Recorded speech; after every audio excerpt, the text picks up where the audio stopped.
Hallelujah! Praise God! Isang set pa nga po ng worship. Hallelujah! Praise God! Parang ganito rin si Sister Lloyd nung linggo, no? Hallelujah!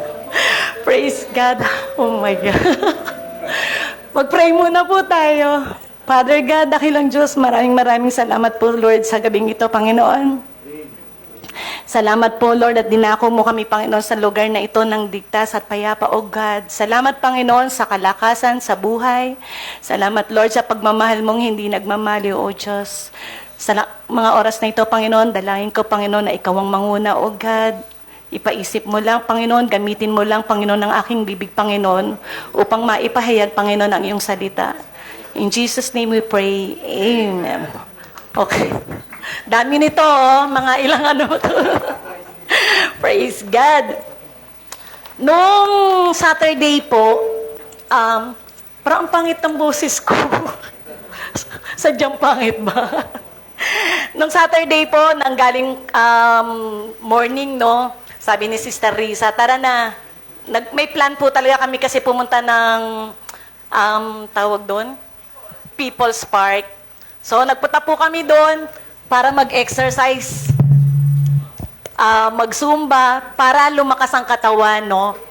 Pero parang ang nangyari, nakalanghap yata po ako ng alikabok. Siyempre, pag mga social na ganito, pag naalikabok ka, sipon.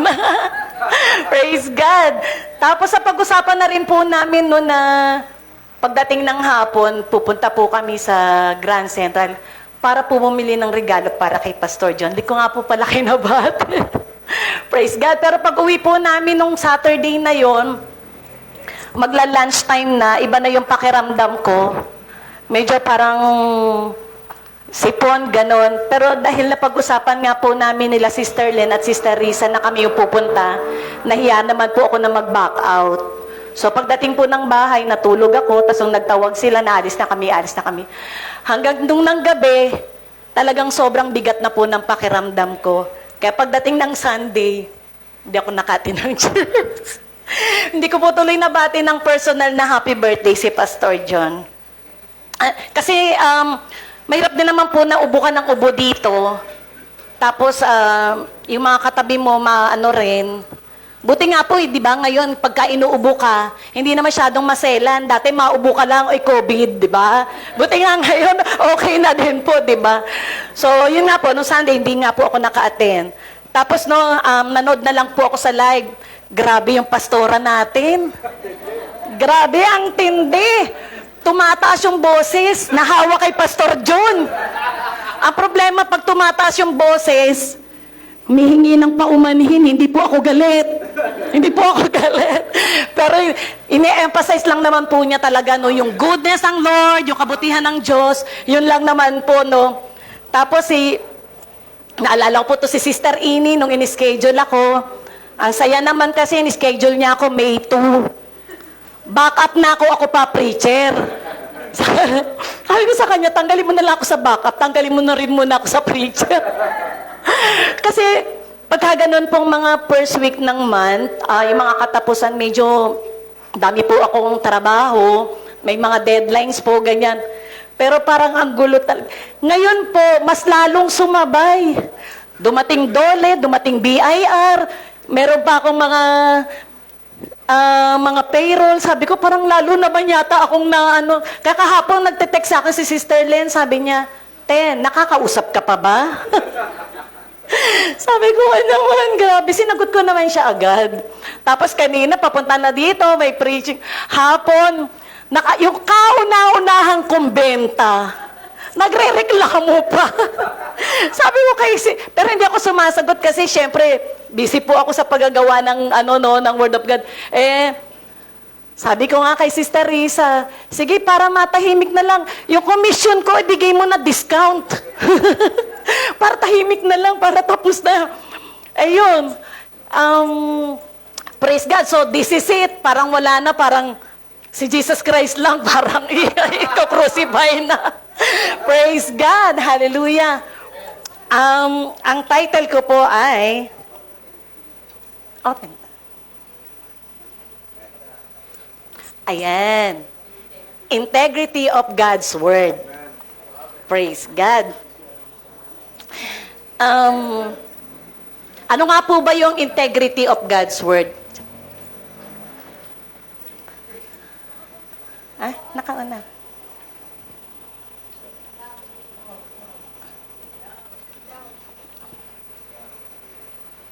Ayun no, may pagganon pa.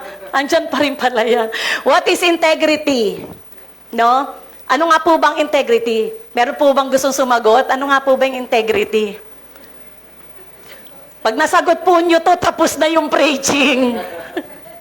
Praise God. No? Sabi po sa Wikipedia, mention pa rin pala yan, no? Ay, wow. Sabi po sa Wikipedia, integrity is the quality of being honest and showing a consistent and uncompromising adherence to strong moral and ethical principles and values. In ethics, integrity is regarded as the honesty and truthfulness or earnestness of one's action. Ibig sabihin po yung katapatan, yung katotohanan. Madalas po natin itong naririnig, madalas ko po itong naririnig sa mga nagbabalita, sa mga reporter. One time po, no, narinig ko po guest po ni Boy Abunda, si Maris Umali, at saka po to si Rapi Tima. Tinanong sila, sabi niya, may mga pagkakataon ba na may nagsusuhol sa inyo? Ang sagot niya, oo, marami. Sabi niya, bakit sila nagsusuhol? Ba't sila nagsusuhol? Una, minsan gusto nila ibalita kung ano yung gusto nila. Meron din naman nagsusuhol, wag mo nang ibalita. Yun. Pero ang sa kanila, hindi nila tinatanggap. Bakit? Kasi pinapangalagaan nila yung kanilang integridad. Meron pala po tayong bisita dito. Good evening, brother. And yun. So, tao pa lang po yan. Pinangangalagaan ng integridad. So, how much more po ang Lord? Sabi po, ang integrity sa Bible is the hallmark of God's Word that makes it absolutely trustworthy. God authored the Word and He affirms its integrity. God Himself is the epitome of integrity. Therefore, His Word displays the same unsurpassed integrity and we can fully depend on it. Ibig sabihin po, yung hallmark, yan po ang tatak. Yan po ang katangian ng Diyos.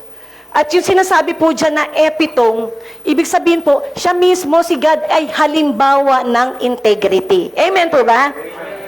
Alam naman po natin na si Jesus Christ Himself is also called the Word of God. Nandito ba? Ayan. Jesus Christ Himself is also called the Word of God. Sabi nga po, di ba sa John 1:1, in the beginning was the Word, and the Word was with God, and the Word was God. Sabi din po sa John 1:14, and the Word was made flesh and dwelt among us. Amen? No? Sabi po ni Andrew Wommack, manghihiram lang po ako ng word ni Andrew Wommack. Sabi niya, the most important thing you will ever do for your spiritual life is to understand God's Word. The revelation of God's Word is the single most important factor in spiritual growth. You cannot grow effectively or properly apart from the Word of God. Amen? Kaya naman po bigyan nating pansin at bigyan nating halagang pag-aaral at pag-uunawa at pagtutupad sa salita ng Diyos sa ating buhay. Sa pamamagitan nito, magiging mas malalim ang ating kaalaman sa Diyos, mas matatag ang ating pananampalataya at mas matatagpuan natin ang tunay na kagalakan at kapanatagan sa Kanya. Amen? No? Sabi po sa Mark chapter 4, ito po yung Mark chapter 4, yung buong chapter po na to, ang tindi ng chapter nito tungkol sa integrity ng God's Word, yung power, yung characteristic, at yung faith. No, dito po halos 10 paninhaga yung tinuro ni Jesus sa isang araw. Pwede po nating ukumpara yung Mark chapter 4, Matthew 13 at Luke 8 para mas maunawaan po natin ang gusto yun. No? Sa mga talinhagang tinuro po ni Jesus Christ, isa dito yung tungkol sa magsasakang nagtatanim ng binhi. Okay? Sabi po doon sa Sabi po sa Mark 4:26, and he said, so is the kingdom of God, as if a man should cast seed into the ground. Sabi rin po dun sa 14, the sower soweth the word. Ibig sabihin po, yung seed po na tinutukoy dyan is yung word of God. At yung tinutukoy po dyan naman, po pwede pong ang tinutukoy dyan ay pastor, pwedeng ikaw, pwedeng ako, pwede tayong lahat. Dahil tayong mga mananampalataya, dyan po, hindi po tayo tinuruan ng Diyos para maging farmer. Hindi sinabi niya, oh, magtanim, you should, ganyan, di ba? Ginagamit lang po yan para lang po, ginagamit lang yan yung natural na bagay para ipaliwanag yung spiritual na katotohanan. Amen? So, sabi nga po ni Sister Lloyd, nung Sunday, may mga ginagamit na tao, kaya ka nakakilala sa Lord. Hindi ka naman nakakilala na basta ka na lang nakakilala, di ba? May mga ginagamit. So, ganin din po tayo. Dapat magtanim din po tayo ng salita ng Diyos. Hindi rin din naman sa pagsasabi sa ibang tao, even sa atin, kailangan po nating pag-aralan po yung salita ng Diyos, no? Kasi kung wala pong seed, walang salita ng Diyos, wala pong tutubo, walang lalaki, at walang mamumunga sa buhay mo, no?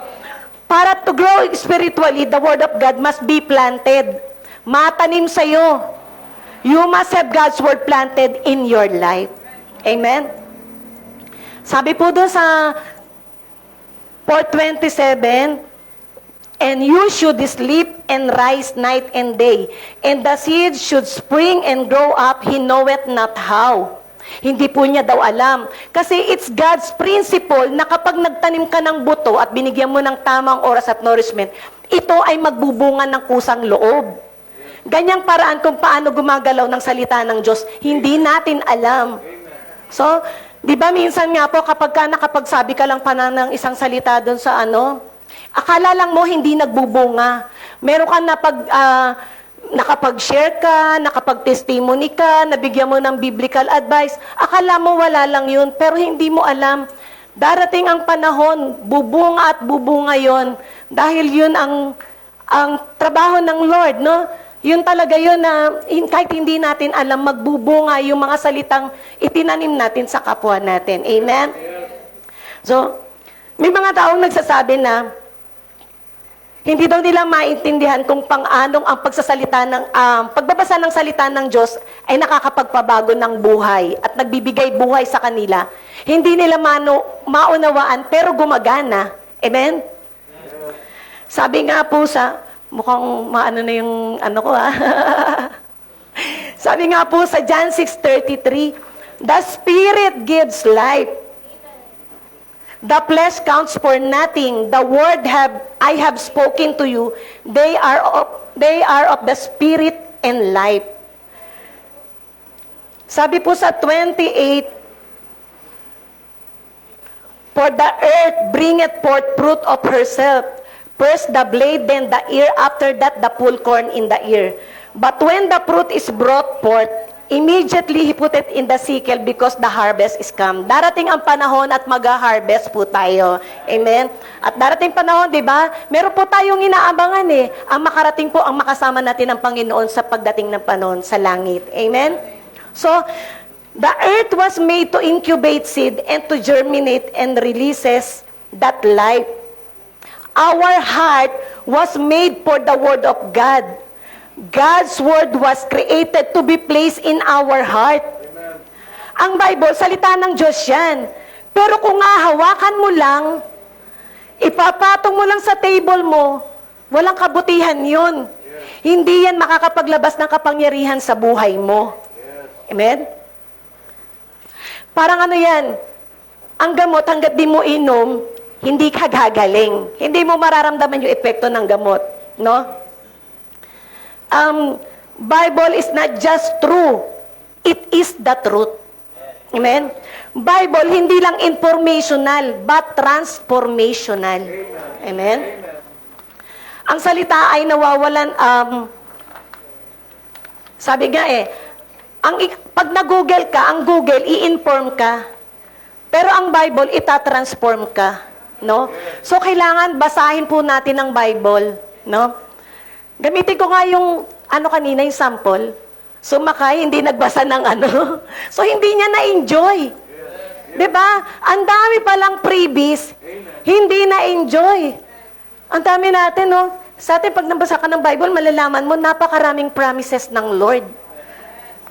Sabi ng Panginoon, saan ba yan?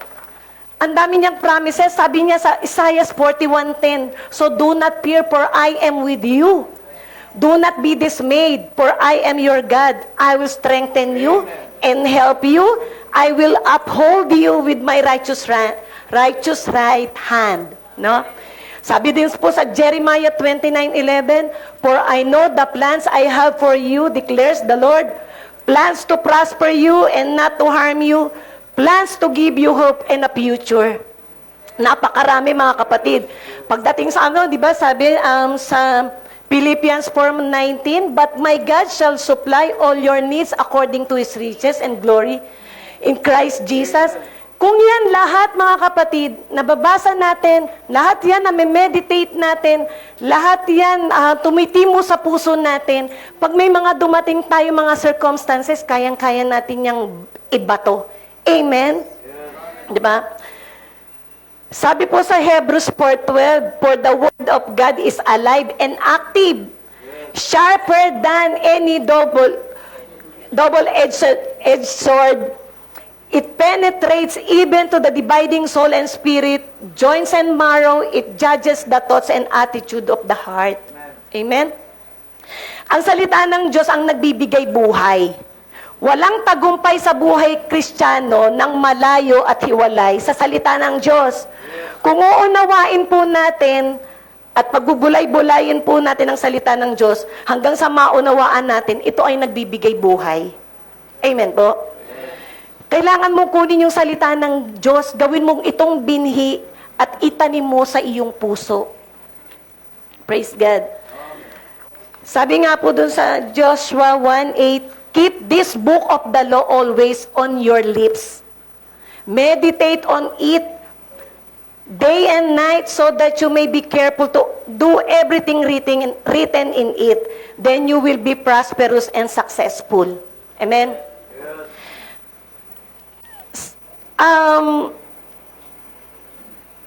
Some people are like seed along the meron pa po tayong dito rin po sa Mark 4, meron din pong isa pang talinhaga na ginamit ang Panginoon dito.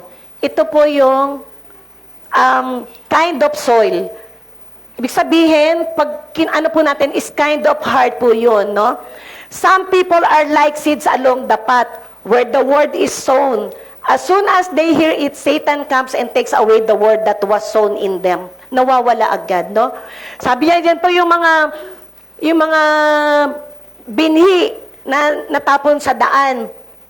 Yung mga taong ito yung mga nakikinig ng salita ng Diyos, pagkarinig niya, dumarating si Satanas at inaalis ang salitang inihasik sa kanila, no? Sabi rin po doon sa yung iba naman pong seed, ayun daw po yung natanim sa rocky places. Hear the word and at once receive it with joy, but since they have no root, they last only a short time. When trouble or persecution comes because of the word, they quickly fall away. Ito po yung mga natatanim sa batuhan. Ito yung mga taong nakikinig ng salita ng Diyos at agad tinatanggap naman ng may galak sa puso. So, balit hindi tumitimo sa kanila, kaya hindi nagtatagal. Yung pagdating lang na kapighatian o pag-uusig dahil sa salita ng Diyos, agad silang sumusuko. Oh.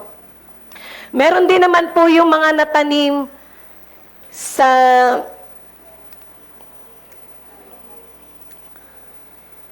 ba yan?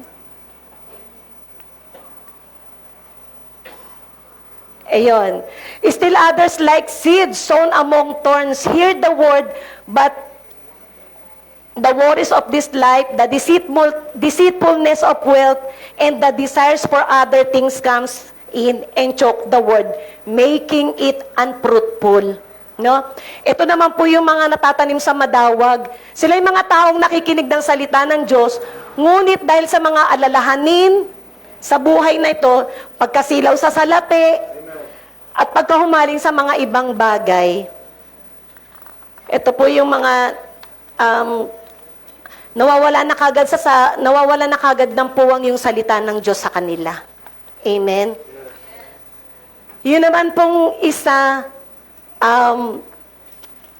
yung tinanim sa matabang lupa, ito po yung sown on good soil. Hear the word, accept it, and produce a crop. Some 30, some 60, some 100 times what was sown.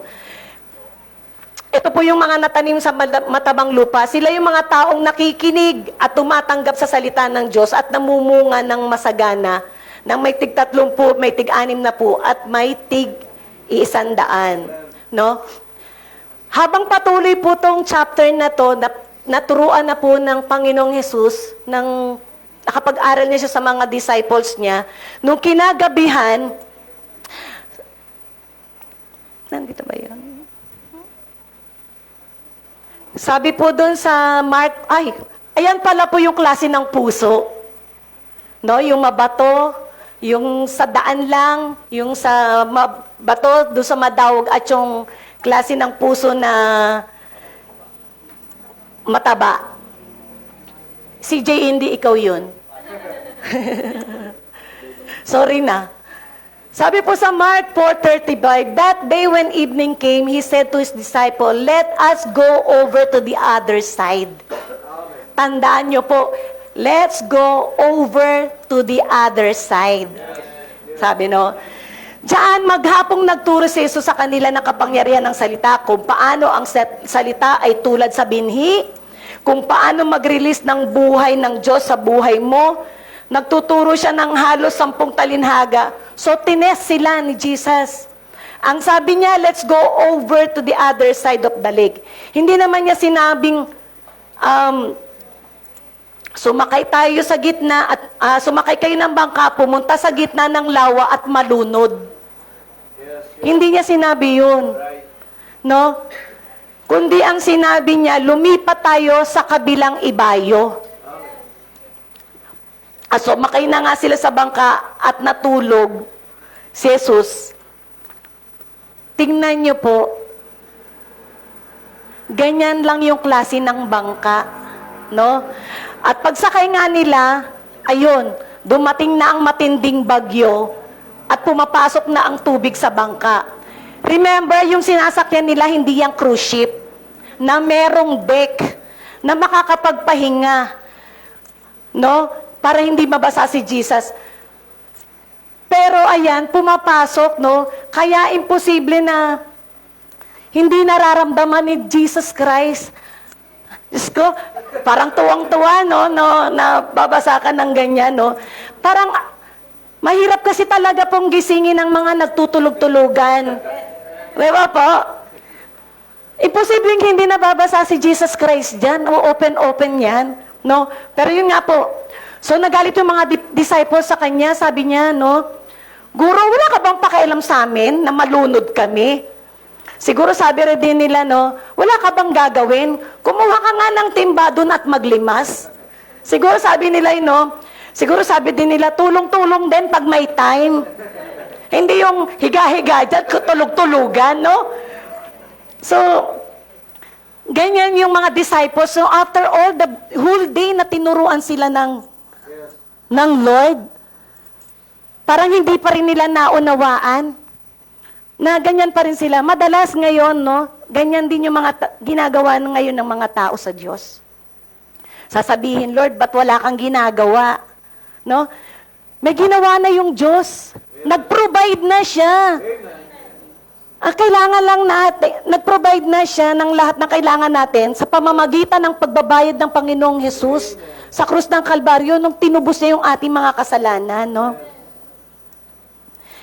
Ipinakita niya sa kanyang salita at ibinigay sa atin ang lahat ng mga binhi na ito.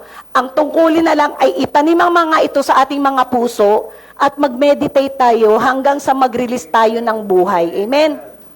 Pero may mga disciples pa rin gisingin na sa Jesus. At ang sabi, wala ka bang gagawin? So, gumising siya. So, ayan, yun ang ano, no? So, ayan, gumising na siya. At sinabi nga niya sa kanila,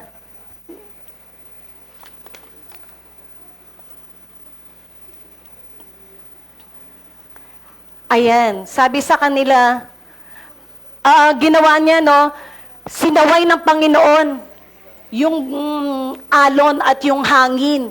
So natahimik, naging kalmado, naging payapa. At tumarap siya sa kanila. Sabi niya, "Why are you so fearful? Bakit kayo natatakot?" Sabi niya, "How is it you have no faith?" Sabi niya ganun. Pero hindi niya sinabing, "Hey guys, I'm sorry dapat may ginawa ako." Hindi, kasi na-provide na ng Lord lahat yan eh. Kailangan na lang nila, ang bahagi ng Panginoon ay turuan sila. Ouch.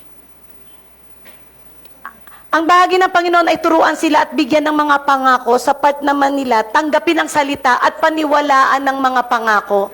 Siguro nakalimutan ng mga disciples na creator ng universe yung kasama nila. No? Maghapon silang tinuruan ng salita. Sana kinuha nila yung salita, hinaluan nila ng pananampalataya at nirebuke ang hangin. Amen? So, ganun din tayo na minsan may mga Kristiyano, no?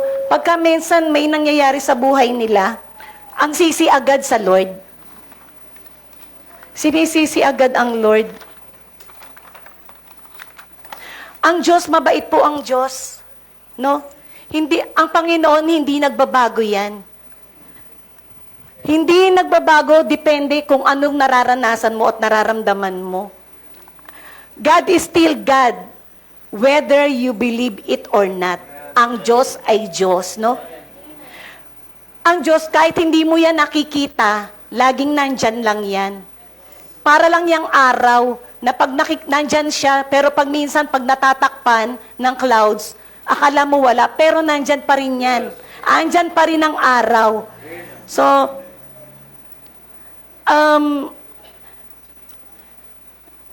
kumbaga, ang Diyos laging nandyan, hindi porkit hindi mo siya nakikita, hindi na nag-e-exist. You just need to go over yung, problems mo, yung circumstances mo. Kailangan mo lang siyang, tumingin ka sa Panginoon. Wag ka parating nakapokus dun sa problema mo. No?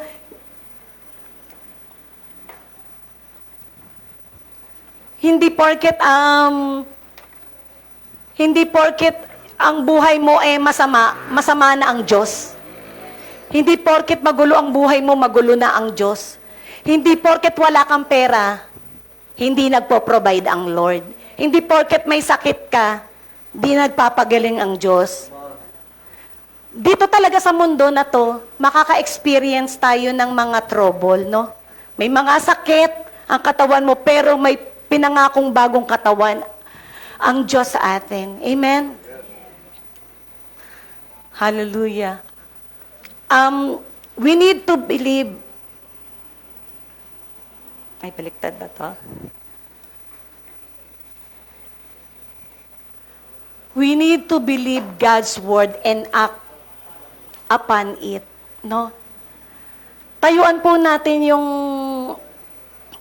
salita ng Diyos. Itanim po natin sa ating mga puso. At hindi lang sa atin, magtanim tayo para mas marami pang makakilala sa Panginoon. Hindi mo naman kailangang maging magaling. Ang importante kasi ang Lord na ang kikilos sa buhay nila. Amen po ba? Share ko lang din po, no? Last Tuesday. Wala lang. Natouch lang po ako, no?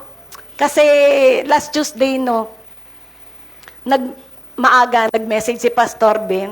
Sabi niya, "Te, kamusta ka na?" Balita ko, may sakit ka na, no? Sabi ko naman sa kanya,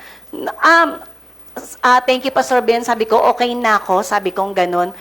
Hindi lang din ako talaga umatin ng church kasi mahirap naman ubo ka ng ubo doon, tapos nakaka-storbo ka, no? Tapos sabi ko, mabuti ang Diyos. Sabi niya, yes, all the time, no? Tapos sabi ko, totoo ang Diyos sa mga pangako niya, no? Tapos sabi ko nga, naibalik ko na tuloy na, pati doon nalagay ko na, integrity of God's Word. Sabi nga ni Pastor Ben, hindi babalik ang salita ng Diyos nang wala lang, nang walang kabuluhan. Magiging fruitful yan. No? Kailangan lang po talaga nating tayuan ang salita ng Diyos. Mag-meditate tayo. Minsan, problema po natin yan kahit ako. No? Minsan, ako kontento na lang po tayo na nakikinig ng salita ng Diyos. Nakikinig ng preaching, nakikinig ng mga sa YouTube, ganyan. Pero yung sarili mo, yung personal meditation mo, yung personal mong pakikipag-usap sa Diyos, minsan tinatamad na po tayo. No? Hindi na po natin yan nagagawa. And guilty din po ako dyan. Siguro naman, hindi naman po natin kailangan magmalinis sa harapan ng Diyos kasi alam naman po ng Lord kung ano po yung puso natin. No? Yun lang po. Salamat, nakaraos na po. Thank you, Lord. Sige po, pray po tayo. Kasi paubos na rin po yung boses ko. Sige po, pray po tayo. Hallelujah, Father God. Maraming salamat po, Lord, sa revelation mo, Panginoon. Salamat po sa mga salita mo, O Diyos. Salamat, napakabuti mo sa bawat isa sa amin, Panginoon. Hayaan mo, Panginoon, bigyan mo kami ng puso, Panginoon, na magkaroon ng appetite, O God, sa pag-aaral ng salita mo. Magkaroon kami, Panginoon, ng eagerness, Lord, na pag-aralan, Panginoon, ng salita mo, O Diyos. At dalahin ko, Panginoon, na gamitin mo ang lahat sa amin, Panginoon, kaming lahat, Panginoon, na makapag-share ng salita mo, Panginoon, sa ibang tao, Panginoon, upang maranasan din po nila, Panginoon, kung ano man po yung mga na-i-enjoy namin, Panginoon, ng paglilingkod sa iyo, Panginoon, na malaman nila, O God, kung gaano mo sila kamahal na Panginoon, no? Kung paano, Panginoon, na binayaran mo, Panginoon, ang aming mga kasalanan sa krus ng Kalbaryo, Panginoon. Kung ano, Panginoon, ang tiniis mo, Panginoon, dahil sa pagmamahal mo sa amin, Panginoon. Dahil gusto mo, Panginoon, na ipursu kami, O Diyos, hallelujah. Kaya dalangin ko, Panginoon, na bigyan mo kami ng puso, O God, na puso na makapag-share, Panginoon, sa aming mga kapwa, Panginoon. Sa mga mahal namin sa buhay, O God. Hallelujah. Salamat sa gabing ito, Panginoon. Dalayan ko rin, Panginoon, sa aming paghiwa-hiwalay. Ingatan mo po kami, Panginoon. Ilagay mo po, Panginoon, ang bawat buhay namin sa iyong mga kamay, Panginoon. Sa iyo lamang po, Panginoon, ang pinakamataas na papuri at pasasalamat. In Jesus' name, amen. Thank you. Ano po?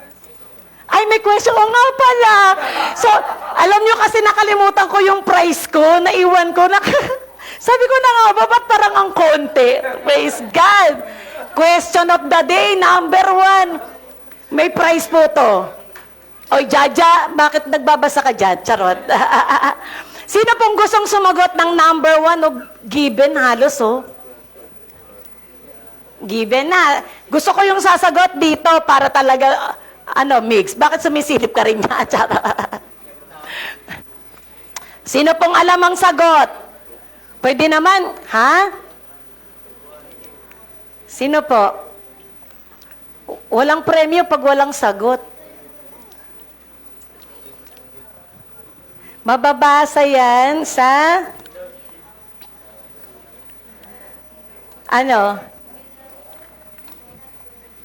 Meron po bang nakakaalam? Hindi ko pala yan na-print, kaya pala wala dito sa akin.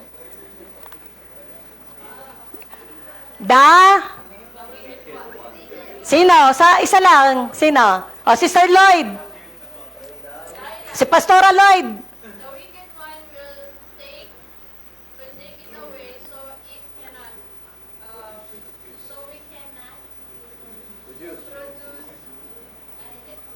we cannot practice in our life. Ha?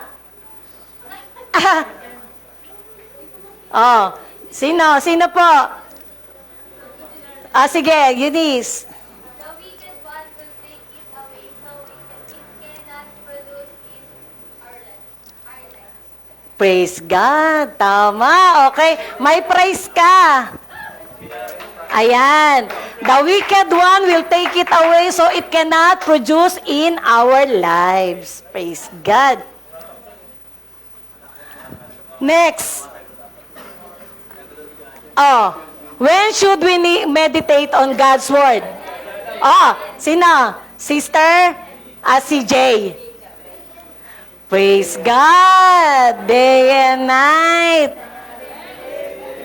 Day and night. Yan. Mababasa po yan sa Joshua 1. Keep this book. Sinabi ko na yan kanina eh. Keep this book of the law always on your lips. Meditate on it day and night so that you may be careful to do everything written in it. Then you will be prosperous and successful. Okay. May pangalawang na ako. Yan. Question number 3. According to John 6:63 verse, God's word is? Lloyd. Spirit and life. Sinabi na rin yan kanina. Diba? Ayan. The Spirit gives life. The flesh counts for nothing. The words I have spoken to you, they are full of the Spirit and life. Praise God. So, 3 na. Pang-4. Mankind should live not by physical alone, but by... Sino? Isa lang, para may Risa? Okay. Praise God. Ayan. Every word that proceeds from the mouth of God. Praise God. Next question. God's word is like kind of weapon. Anong klaseng weapon yan? Ayon. Len. Sword. Tapos, yung sagutin lang yung next question. Can answer in number 5 do damage to its enemy? Sino yan? Wala? Si G. Yes, si Gian. Ayan po yun. Ayan, a sword, number 6, yes. When we give proper place to God's word in our lives, we will have, Jude? Nangalag, Jude? Shoti? Yes, praise God, si Shoti, Meron naman pala, si Shoti. Yan, life and peace. Sabi, for to be carnally minded is death, but to be spiritually minded is life and peace. Meron pa ba po? Meron pa? Ayan. Question number 8. What we set our attention on what we become full of what? What should we set our focus on? Ano dya? Sina? Si Chay Chay. The Lord and His grace. Tama ba, dya? Tama. Ayan. The end. Praise God.